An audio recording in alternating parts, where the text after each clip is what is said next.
ایک بزرگ تھے پیر سید فیض الحسن شاہ صاحب آلو مہار شریف والے، بڑے قابل تھے، عالم تھے، درویش تھے۔ اگر آپ موبائل چھوڑ کے میری بات پہ توجہ کریں تو مجھے زیادہ خوشی ہوگی، اللہ تعالیٰ خیر کرے۔ یہ ویسے جس نے بنائے تھے اس نے لکھا نہیں تھا کہ ہر وقت ہاتھ میں ہی رکھنا، یہ اس نے نہیں کہا تھا۔ یہ ایجاد کرنے والے نے تھوڑی کہا تھا کہ یہ میں نے اس لیے بنایا کہ اس کو ہاتھ میں رکھنا، ہاتھ میں تسبیح رکھا کرے، یہ جیب میں رکھنے کے لیے، جب بجے تو باہر نکالے، مہربانی فرمائیں، اللہ کو جزائے خیر عطا فرمائے۔ اب تو نا جی ایک دوست ایک دن بڑا دور کا سفر کر کے آئے اور انہوں نے کئی دفعہ مجھے یہ باور بھی کرایا کہ میں بڑی دور سے آیا ہوں۔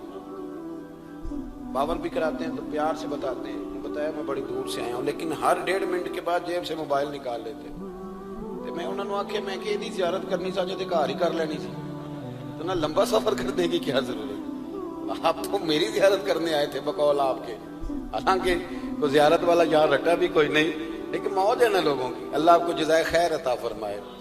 آج تو مجھے شفیق صاحب نے کہا تھا کہ آپ نے لائیو تقریر کرنی ہے لوگوں کے بیچ بیٹھ کے، مجھے کیا پتا تھا کہ وہاں بھی ریکارڈنگ کرانے جانا ہے۔ آپ مہربانی کریں، آج تو آمنے سامنے بیٹھے ہیں نا جی، اللہ تعالیٰ آپ کو جزائے خیر عطا فرمائے۔ چلو تھوڑا سا سامنے بیٹھ کے بھی بات، وہ کسی نے کہا تھا کہ اثر کرے نہ کرے سن تو لے میری فریاد، نہیں ہے داد کا طالب یہ بندہ آزاد۔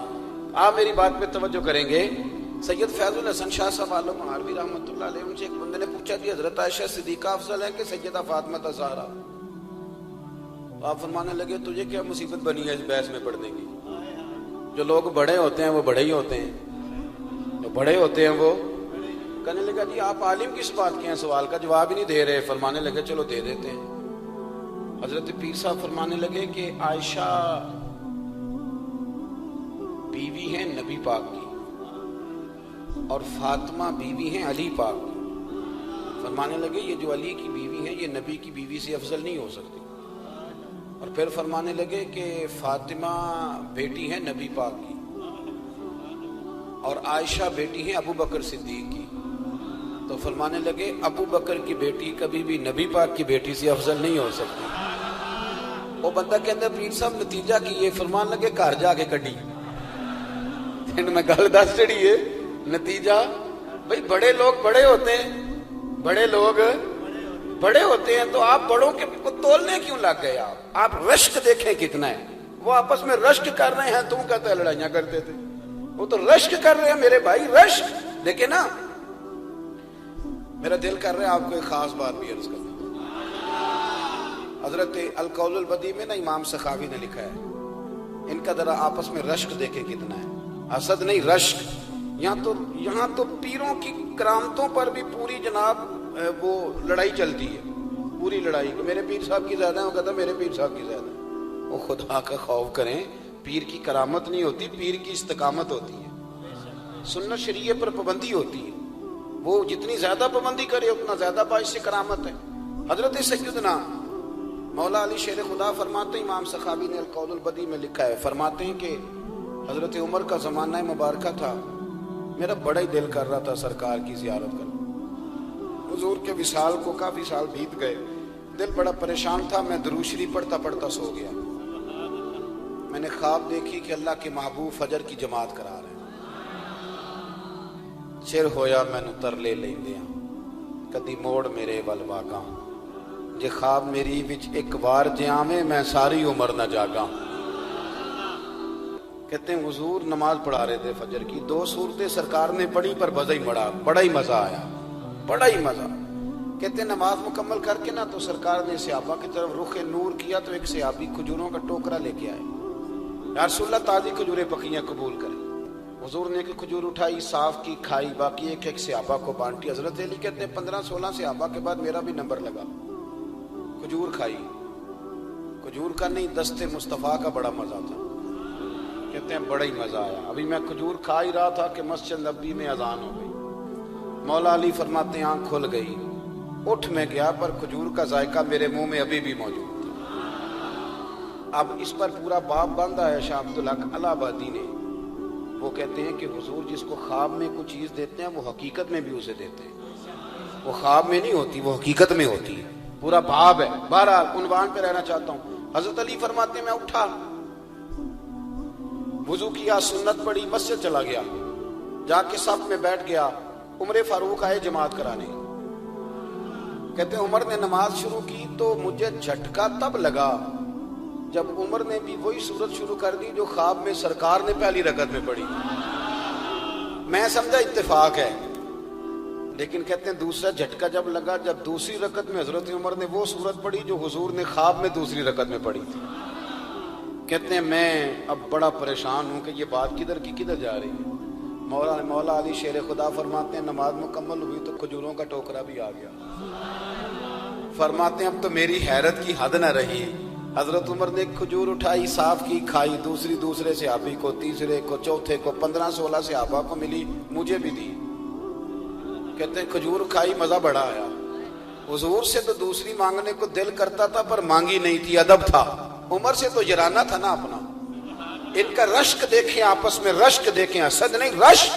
فرماتے ہیں جرانا تھا نا، تو میں نے عمر سے کہا یار ذرا ایک کھجور اور دینا نا ذرا ایک کھجور۔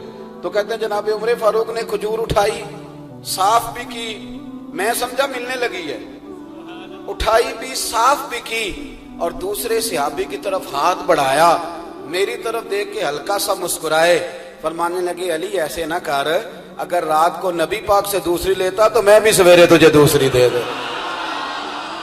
حضور سے دوسری لی نہیں، نبی پاک سے دوسری مانگی نہیں تو میں کیسے دے دوں؟ خواب میری وچ آیا سی ماہی تو میں وہ دے گل وچ پا لیاں باواں، ڈر دی ماری اکھ بھی نہ کھولا، ڈر دی ماری، میں ڈر دی ماری اکھ، کیونکہ آئی یہ رات وصال دیوالی، ربا اے رات مکن نہ دیویں، اے رات مکن نہ دیویں، ڈر دی ماری میں اکھ بھی نہ کھولاں، کتے پھر بچھڑ نہ جاواں۔ میرے رسول پاک کے غلام رشک کرتے تھے، رشک۔ حضرت علی کہتے ہیں میں رویا تو عمر بھی رو پڑے، کہنے لگے علی جو رات تجھے نواز کے گئے وہ میرے اوپر بھی کرم فرما کے گئے۔ رشک کریں، خدا را چھوڑ دیں حسد کرنا، چھوڑ دیں ایک دوسرے سے جلنا۔ اب تو آپ یقین کریں دیندار لوگوں کا، اہل حق لوگوں کا جواب در جواب، جواب وال جواب، اس طرح ہم نے الجھایا ہے چیزوں کو کہ نئے آنے والا آدمی کہتا ہے کہ دین کی اصل بات اصل میں بتا کون رہا، تو میلہ لگ گیا ہے، کوئی کہانی سنا رہا ہے، کوئی بات کر رہا ہے، کوئی اس کو غلط کہہ رہا ہے، کوئی بندہ ایسا ہے ہی نہیں جو بالکل ٹھیک ہو۔ ہمارے حسد نے اتنی تباہی کر دی، کسی کے حق میں خیر والی بات ہے، جب آپ حسد کریں گے تو بے سکون رہیں۔ دوسری بات یہ، بے سکون بندہ پتہ کون رہتا ہے؟ میں نے یہ بھی آیت پڑھی، الا بذکر اللہ تطمئن القلوب، اللہ فرماتے ہیں یاد رکھو، خبردار ہو جاؤ، اللہ کا ذکر کرو گے تو دلوں میں چین ہو۔ پتہ ہے بے سکون کون رہتا ہے؟ جو نتیجہ اپنی مرضی کا مانگتا ہے۔ عقیدہ توحید اسلامی عقائد کی جان ہے۔ جب آپ نے کہا لا الہ الا اللہ محمد الرسول اللہ صلی اللہ علیہ وسلم، اس کا معنی یہ ہے کہ اب میں اپنے آپ کو اپنے اللہ کے حوالے کرتا ہوں۔ اب رب غریبی میں رکھے پھر بھی میں راضی ہوں، بیماری میں رکھے پھر بھی راضی ہوں، صحت میں رکھے پھر بھی، اولاد دے تو پھر بھی راضی ہوں، نہ دے تو، سمجھے میری بات، یہ توحید ہے۔ ہم نہ ٹھیک ہونا چاہتے ہیں، دوست اکثر آ کے کہتے ہیں کوئی وظیفہ بتائیں، طبیعت ٹھیک نہیں رہتی تو انہیں کہتے ہیں سورہ فاتحہ پڑھو، کہتے ہیں بڑی دیر سے پڑھ رہا ہوں پر شفا نہیں ہو رہی، تو میں کہتا ہوں پھر آپ اللہ کی رضا پہ راضی ہو جائیں، پھر اللہ کی رضا پہ راضی رہنا بھی تو سیکھو نا، راضی رہنا بھی تو سیکھو۔ بہت ساری بے سکونی اس بات کی ہے کہ ہم چاہتے ہیں میری مرضی کا سکون ہو، میری مرضی کا گھر ہو، میری مرضی کے بچے ہوں۔ بھئی ایسا نہ کریں، آپ اپنے حق میں اپنے رب کے فیصلوں کو قبول کریں، آپ قبول کریں اپنے مالک کے فیصلوں۔